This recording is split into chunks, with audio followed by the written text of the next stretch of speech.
India Legal presents Courts Roundup.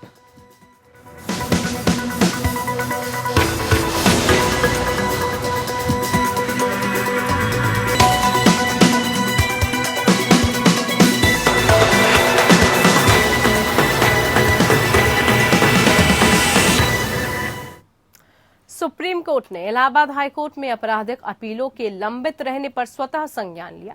Court ने कहा कि यूपी में दोषियों की जमानत याचिका पर सुनवाई में देरी हो रही है और वो इस बाबत दिशा निर्देश जारी करेगा।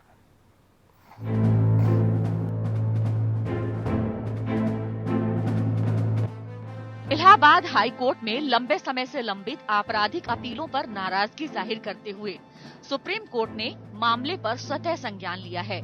सुप्रीम कोर्ट ने कहा कि वो इस संबंध में गाइडलाइंस भी जारी करेगा। सुप्रीम कोर्ट ने कहा कि ये तय किया जाना चाहिए कि किन परिस्थितियों में अदालत को हिरासत में दोषियों की जमानत देने पर विचार करना चाहिए। सुप्रीम कोर्ट ने इस मामले में इलाहाबाद हाई कोर्ट को नोटिस जारी किया, जिस पर हाई कोर्ट द्वारा अपने हलफनामे में दिए गए सुझावों पर लंबित आपराधिक अपील मामले पर स्वतः संज्ञान लेते हुए कार्यवाही करने का आदेश दिया है। दरअसल यूपी में दोषियों की जमानत याचिका पर सुनवाई में हो रही देरी को लेकर सुप्रीम कोर्ट में दाखिल याचिका पर सुनवाई हो रही है। पीठ ने पहले इस मुद्दे पर इलाहाबाद उच्च न्यायालय से जवाब मांगा था, जब वो एक दोषी द्वारा दायर सजा को निलंबित करने की मांग वाली याचिका पर विचार कर रही थी। पीठ ने कहा था कि कई दोषी सजा को निलंबित करने के लिए उच्चतम न्यायालय का दरवाजा खटखटा रहे हैं, क्योंकि इलाहाबाद उच्च न्यायालय में आपराधिक अपीलों पर सुनवाई नहीं हो रही है। उसके बाद उच्च न्यायालय और उत्तर प्रदेश राज्य दोनों ने आपराधिक अपीलों की शीघ्र सुनवाई के लिए सुझाव देते हुए हलफनामा दायर किया। पीठ ने कहा कि एक तंत्र होना चाहिए कि यदि आरोपी वहां पहुंचता है तो अपील पर तुरंत सुनवाई की जानी चाहिए। इसीलिए पीठ ने उच्च न्यायालय को इस संबंध में उच्चतम न्यायालय के समक्ष 4 सप्ताह के भीतर एक नीति रखने का निर्देश जारी किया है। पीठ ने सुझाव दिया कि आजीवन कारावास के मामले में जहां दोषी आधी सजा काट चुका है, जमानत देने पर विचार किया जा सकता है। इस मामले में 2 याचिकाओं के जरिए 97 कैदियों ने कोर्ट से समय पूर्व रिहाई की मांग करते हुए कहा कि सुप्रीम कोर्ट ने 4 मई 2021 के आदेश में प्रदेश सरकार को 2018 की नीति के मुताबिक 32 उम्र कैदियों की रिहाई का आदेश दिया। साथ ही ऐसे ही अन्य मामलों पर भी विचार करने को कहा था। बावजूद इसके जब तय समय पर रिहाई नहीं हुई तो कैदियों ने कोर्ट में अवमानना याचिका दाखिल की, जिसके बाद प्रदेश सरकार ने 32 कैदियों को रिहा कर दिया था। उत्तर प्रदेश सरकार ने 2018 की नीति में फिर 28 जुलाई 2021 को संशोधित कर दिया।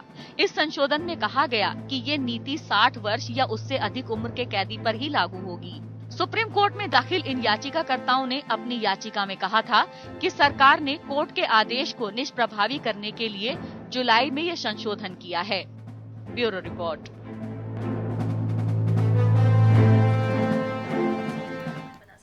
चलिए, रिपोर्ट तो हमने आपको दिखा दी और अब बात कर लेते हैं शिवम शर्मा अधिवक्ता से। सवाल है शिवम शर्मा यही कि कैदियों को राहत देने पर जो सुप्रीम कोर्ट ने बातें कही हैं, जो दलील दी है, उसमें क्या कुछ कहा गया है? देखिए नेहा जी, बताना चाहता हूँ आपको, इस मामले में सुप्रीम कोर्ट ने अपने आदेश में कहा कि उच्च न्यायालय द्वारा हलफनामा दायर किया गया है, जहाँ वे जमानत के मापदंड के रूप में सूचीबद्ध प्रस्तावों से सहमत है। हमने हलफनामे का अध्ययन किया है और अपने विचार और सुझाव अधिक बोझिल है। यदि अपील उच्च न्यायालय के समक्ष लंबित है और यदि व्यक्ति को 8 साल हो गए हैं तो ज्यादातर मामलों में जवाब दी जानी चाहिए। इसके बावजूद कि मामला सामने नहीं आ रहा है, ऐसे अपराधी हो सकते हैं जो जमानत आवेदनों को स्थानांतरित करने के लिए कानूनी सहायता तक पहुंच का अनुरोध करने में सक्षम नहीं हो सकते। उच्च न्यायालय को उन मामलों का पता लगाना चाहिए जहां आरोपी को 8 साल की सजा हुई है, उसे जमानत देने पर विचार किया जा सकता है। अपने आदेश में आगे माननीय सुप्रीम कोर्ट ने कहा कि हम उस परिदृश्य से भी अवगत हैं जहां अपील सुनवाई के लिए आती है और अपीलकर्ता बहस करने के बजाय स्थगन की मांग कर सकता है। यह निश्चित रूप से जमानत देने का मामला नहीं होगा जहां अदालत को योग्यता से निपटना है। हम इस विचार से भी हैं कि दोषी को अपने उच्च न्यायालय पहुंचना चाहिए, क्योंकि यह अदालत पहले से ही बोझ में है। लेकिन एक शर्त होना चाहिए कि यदि आरोपी वहां पहुंचता है तो अपील को तुरंत सुना जाना चाहिए। पीठ ने आदेश में आगे ये भी बताया कि मामलों को तुरंत हाईकोर्ट समझ रखा जाना चाहिए ताकि उनके मामलों पर तुरंत कार्रवाई हो। आगे के पहलुओं को सुविधाजनक बनाने के लिए आगे के निर्देशों के लिए अदालत के सामने एक अलग स्वतः संज्ञान सूचीबद्ध की जा सकती है। जी ठीक है, बहुत शुक्रिया शिवम आपका जानकारी हम तक पहुंचाने के लिए। टेलीकॉम कंपनियों से एजीआर वसूली के मामले में सुनवाई हुई। इस मामले में सुनवाई के दौरान केंद्र के द्वारा मामले में किए जा रहे विचार की बात पर कहा गया कि हम एकमुश्त स्पेक्ट्रम शुल्क पर पुनर्विचार करने के डोट के कदम पर कोई राय व्यक्त नहीं कर रहे हैं। हालांकि 40,000 करोड़ के रुपए एकमुश्त स्पेक्ट्रम शुल्क पर पुनर्विचार करने के लिए डीओटी को समय देने पर सहमति जताई है। सुप्रीम कोर्ट 17 नवंबर को इस मामले पर अगली सुनवाई करेगा। केंद्र का ये भी कहना है कि टेलीकॉम कंपनियों से स्पेक्ट्रम यूजर चार्ज वसूलने की प्रक्रिया छोड़ सकती है। केंद्र सरकार ने सुप्रीम कोर्ट में हलफनामा दाखिल कर कहा कि वो टेलीकॉम कंपनियों के खिलाफ कोर्ट में चल रहे मामले को जारी रखने पर विचार कर रही है। स्पेक्ट्रम यूजर चार्ज के लिए टेलीकॉम कंपनियों पर सरकार का 40,000 करोड़ रुपए का बकाया है। विवेक चंदेल हमारे साथ ज्यादा जानकारी के लिए हैं। विवेक, एजीआर मामले पर कार्रवाई पर क्या सुप्रीम कोर्ट में कहा गया है? विवेक, आवाज मिल रही है आपको? शायद संपर्क उनसे नहीं हो पाया।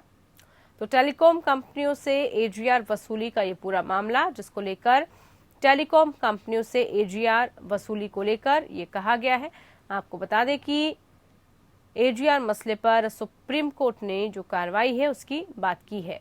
तो एकमुश्त स्पेक्ट्रम शुल्क पर भी ये बात सामने आई है। डीओटी के कदम पर कोई राय व्यक्त नहीं कर रहे हैं, सुप्रीम कोर्ट ने कहा। वहीं आखिरकार यूपी में लखीमपुर खीरी में 3 अक्टूबर को ही हिंसा का मामला सुप्रीम कोर्ट पहुंच गया।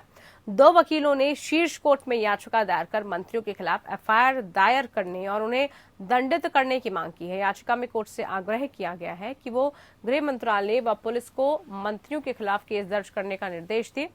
याचिका में मांग की गई है कि हिंसा व उपद्रव मामले की उच्च स्तरीय न्यायिक जांच कराई जाए। सीबीआई से सुप्रीम कोर्ट के निगरानी में निश्चित समय में जांच का आदेश भी दिया जा सकता है। वहीं इलाहाबाद हाई कोर्ट के समक्ष एक पत्र याचिका दायर की गई। इस पत्र याचिका में लखीमपुर खीरी की हालिया हिंसा घटना की सीबीआई जांच की मांग की गई। इस हिंसा में कुल 8 लोग मारे गए। मरने वालों में से 4 को केंद्रीय गृह राज्य मंत्री और भाजपा सांसद अजय कुमार मिश्रा के बेटे द्वारा कथित रूप से चलाए जा रहे वाहन से कुचला गया। स्वदेश एनजीओ और प्रयाग लीगल एंड क्लिनिक द्वारा अधिवक्ता गौरव द्विवेदी के माध्यम में याचिका दायर की गई, जिसमें कहा गया कि उत्तर प्रदेश की राज्य सरकार मृत व्यक्तियों के भारत के संविधान के अनुच्छेद 21 के द्वारा गारंटीकृत जीवन और व्यक्तिगत स्वतंत्रता के अधिकार को सुरक्षित करने में विफल रही। याचिका में आगे कहा गया है कि इस भयानक घटना के कारण उत्तर प्रदेश राज्य की कानून व्यवस्था बहुत खतरे में पड़ गई है और यदि राज्य द्वारा जल्द से जल्द निवारक कार्रवाई नहीं की गई तो कोई चूक भी हो सकती है। याचिका में यह आरोप लगाया गया है कि घटना राज्य में लचर कानून व्यवस्था की स्थिति की ओर इशारा करती है। ये भी कहा गया है कि 8 व्यक्तियों की मृत्यु के मामले में जांच शुरू करने के लिए उत्तर प्रदेश राज्य और अन्य अधिकारियों को निर्देश दिया जाए। वर्तमान मामले में इस न्यायालय की निगरानी में एक स्वतंत्र न्यायिक जांच की शुरुआत की जाए। –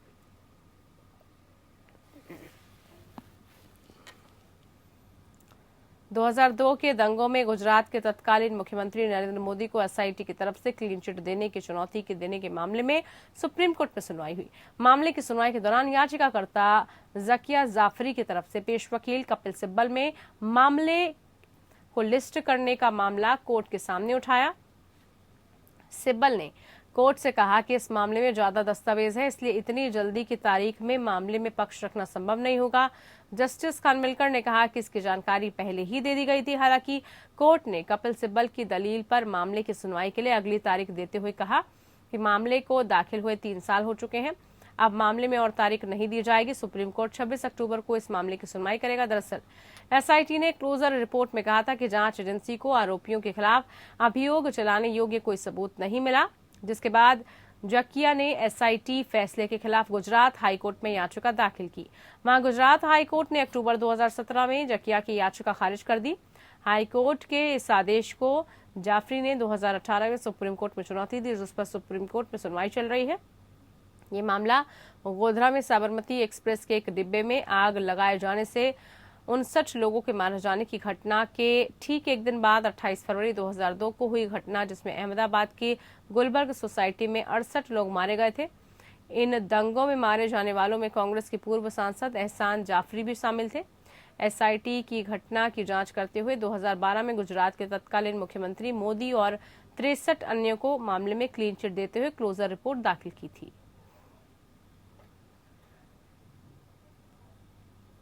तो वहीं अटॉर्नी जनरल के वेणुगोपाल ने पिछले हफ्ते त्रिपुरा के मुख्यमंत्री बिप्लब कुमार देव पर कथित तौर पर न्यायपालिका के खिलाफ की गई टिप्पणियों के लिए आपराधिक अवमानना की कार्रवाई शुरू करने के लिए सहमति देने से इनकार कर दिया।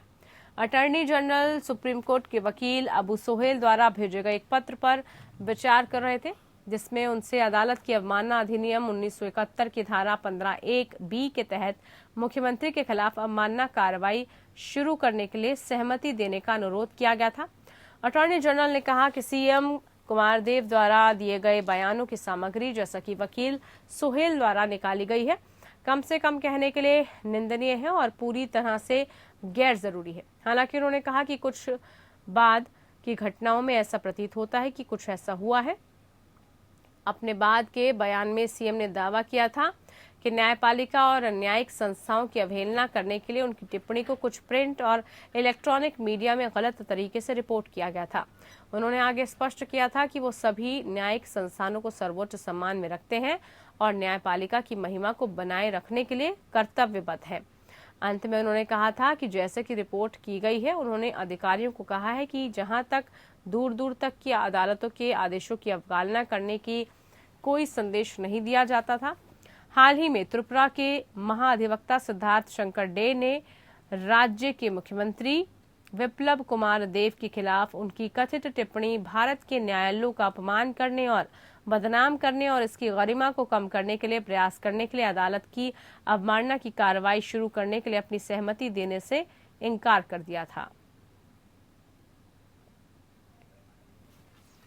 सुप्रीम कोर्ट ने Rajasthan high court bar association Jaipur के पदाधिकारियों को हाई कोर्ट की एक पीठ का बहिष्कार करने के आरोप में अवमानना का नोटिस जारी किया है। Justice MR. शाह और जस्टिस ए.एस. बोपन्ना की पीठ ने कहा कि सुप्रीम कोर्ट की अदालतों के बहिष्कार और वकीलों की हड़ताल के खिलाफ दिए फैसलों के बावजूद Rajasthan high court bar association 27 सितंबर को हड़ताल पर चला गया। बार काउंसिल ऑफ इंडिया अध्यक्ष सीनियर एडवोकेट मनन कुमार मिश्रा ने पीठ को बताया कि बीसीआई ने जयपुर बार एसोसिएशन को बहिष्कार पर नोटिस जारी किया है और उन्होंने ये कहते हुए जवाब दिया कि बहिष्कार केवल हाई कोर्ट की एक अदालत के संबंध में था। सुप्रीम कोर्ट ने सख्ती से कहा कि सिर्फ एक कोर्ट रूम का बहिष्कार भी बर्दाश्त नहीं किया जा सकता। सुप्रीम कोर्ट ने कहा कि यह भी बर्दाश्त नहीं किया जा सकता है। केवल एक अदालत का बहिष्कार करने से न्यायपालिका की स्वतंत्रता बाधित होगी और इस विशेष न्यायाधीश पर दबाव हो सकता है जिसकी अदालत का बहिष्कार किया जाता है और इससे न्यायपालिका का मनोबल गिर सकता है। आदेश में कहा गया है कि Rajasthan high court bar association Jaipur के अध्यक्ष सचिव और पदाधिकारियों को नोटिस जारी करके उनके खिलाफ अवमानना की कार्रवाई क्यों न शुरू हो जाए, इसका कारण बताएं। मामले में हाईकोर्ट के रजिस्ट्रार जनरल के माध्यम से प्रतिवादियों को नोटिस तामील करने का निर्देश दिया गया है, जिसका जवाब 25 अक्टूबर तक देना होगा। आदेश में यह भी कहा गया है कि बार एसोसिएशन और वकीलों का हड़ताल पर जाना बिल्कुल अवमानना है। बात करते हैं दिल्ली हाई कोर्ट की, जिन्होंने कांग्रेस नेता राहुल गांधी को दिल्ली कैंट इलाके में कथित रूप से सामूहिक बलात्कार और हत्या के मामले में कथित रूप से संवेदनशील विवरण का खुलासा करने और 9 वर्षीय पीड़िता के परिवार की तस्वीरें प्रकाशित करने के लिए उनके खिलाफ कार्रवाई की मांग करने वाली याचिका पर नोटिस जारी करने से इनकार कर दिया। मुख्य न्यायाधीश DN पटेल और न्यायमूर्ति ज्योति सिंह की खंडपीठ ने राष्ट्रीय बाल अधिकार संरक्षण आयोग और दिल्ली पुलिस आयुक्त को नोटिस जारी करने से भी इनकार किया, जिन्हें इस मामले में प्रतिवादी के रूप में भी रखा गया।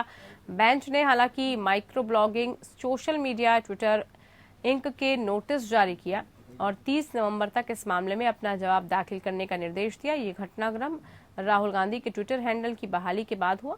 इससे पहले ट्विटर ने गांधी के खाते को ये कहते हुए निलंबित कर दिया कि विवादित ट्वीट ने उनकी नीतियों का उल्लंघन किया है। ट्विटर की ओर से पेश वरिष्ठ अधिवक्ता साजन पोवैया ने अदालत को बताया, हमने उस ट्वीट को हटा दिया है, ये हमारी नीति के भी खिलाफ है। उन्होंने कहा कि वो विशेष ट्वीट हटा दिया गया था, उनका अकाउंट आज उस ट्वीट के बिना चालू है।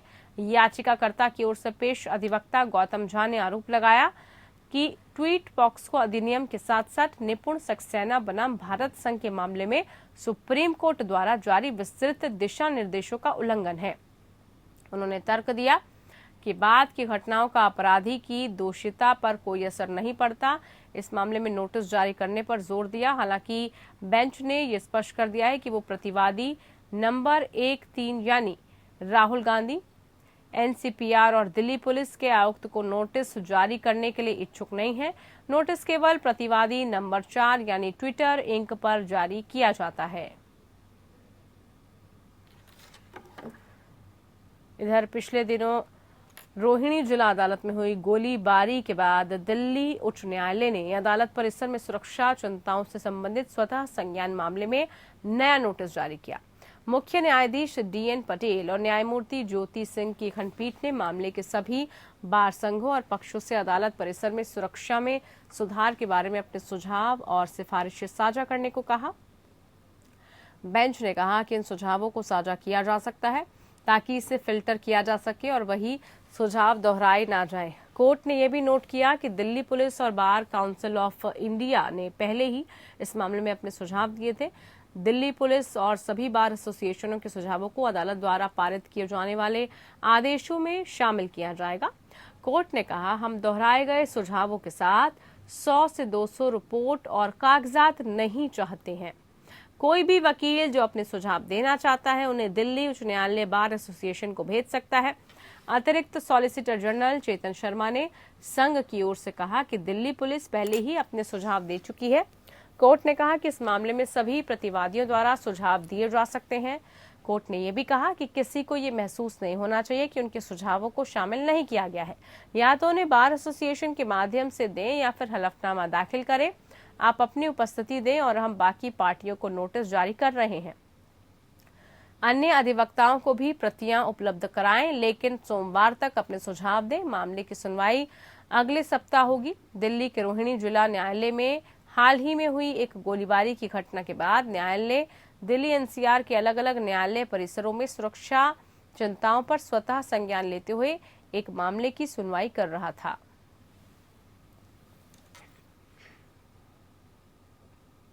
तो वहीं कड़कड़डूमा कोर्ट ने आज मामले की सुनवाई के दौरान दिल्ली पुलिस को फटकार लगाई है। मामले में जांच अधिकारियों पर कड़कड़डूमा कोर्ट ने नाराजगी जताते हुए कहा कि मामले की जांच कर रहे अधिकारी कोर्ट में पूरी तैयारी के साथ आए। कोर्ट ने यहां तक कह दिया कि जांच अधिकारी कोर्ट को मजबूर ना करें कि उनके खिलाफ आदेश पारित करें। दरअसल कड़कड़डूमा कोर्ट नॉर्थ ईस्ट दंगा मामले में आरोपी फैजान की जमानत याचिका पर सुनवाई कर रहा था। उस दौरान मामले में जांच अधिकारी सुनवाई के लिए नहीं जाने पर कहा कि इंटरनेट की सुविधा नहीं होने की वजह से जांच अधिकारी सुनवाई के लिए मौजूद नहीं है। कोर्ट ने कहा कि पिछली बार भी जांच अधिकारी ने समय मांग लिया था, इस बार नेट की सुविधा नहीं है। कोर्ट ने कहा कि सुनवाई से पहले जांच अधिकारी को पूरी तैयारी कर लेनी चाहिए। उसे मालूम होना चाहिए कि कहां से वो ऑनलाइन कोर्ट से जुड़ सकता है। इसके अलावा मामले से जुड़े प्रमाण और CCTV जैसे अन्य चीजें कोर्ट के पास होने चाहिए, जिससे मामले की सुनवाई में देरी न होने पाए। इसके बाद कोर्ट ने जांच अधिकारी को मामले की सुनवाई के दौरान पूरी तैयारी से कोर्ट आने को कहा है।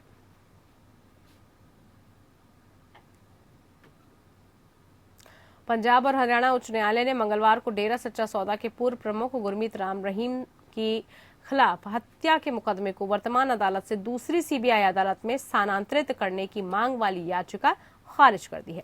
याचिका कथित पीड़िता के बेटे द्वारा दायर की गई थी। न्यायमूर्ति अवनीश झिंगन ने पाया कि याचिकाकर्ता की आशंकाएं, जो कि मृतक का बेटा है, अनुचित, काल्पनिक और अनुमानों पर है।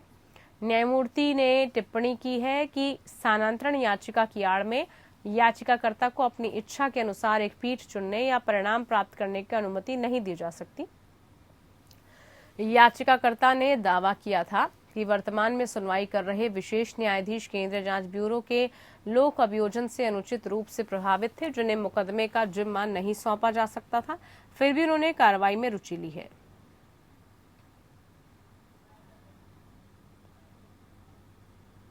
चलिए, कोर्ट्स राउंड अप में फिलहाल के लिए इतना ही। नमस्कार। India Legal presents Courts Roundup.